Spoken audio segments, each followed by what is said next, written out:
Ovocný šalát s medovou zálievkou. Dnes vám ukážeme, ako pripraviť ovocný šalát s medovou zálievkou, zdravý a svieži dezert. Asi pre 4 osoby budete potrebovať 1 banán, 2 jablká, 2 hrušky, 1 pomaranč, 1 malý strapec hrozna, 50 g slnečnicových semienok alebo posekaných vlašských orechov, 1 citrón, 3 lyžice rumu, 2 lyžice medu, 3 vetvičky mäty.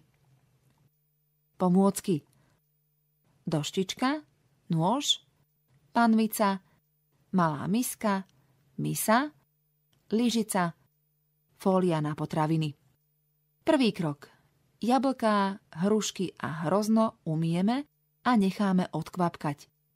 Pomaranč ošúpeme, rozdelíme na mesiačiky a nakrájame na kúsky. Vložíme do misy. Druhý krok. Ošúpeme banán, nakrájame ho na kolieska a pridáme do misy. Tretí krok. Guľky hrozna otrháme a ak sú príliš veľké, prekrojíme na polovice. Štvrtý krok. Ako posledné si nakrájame jablká a hrušky, rýchlo totiž hnednú. Tip. Tomu sa dá predísť, ak ich po rozkrojení potrieme citrónovou šťavou. Všetko nakrájané ovocie vložíme do misy a pripravíme si zálievku. 5. krok. Do malej misky vytlačíme šťavu z 1 citróna a dôkladne zmiešame s medom a rumom. 6. krok. Zálievkou zalejeme ovocie a všetko premiešame.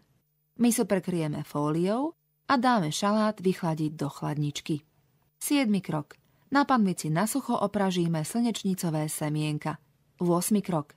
Lístky mäty otrháme a nakrájame na tenké pásiky. Vychladený šalát servírujeme posypaný opraženými semienkami a ozdobený mätou.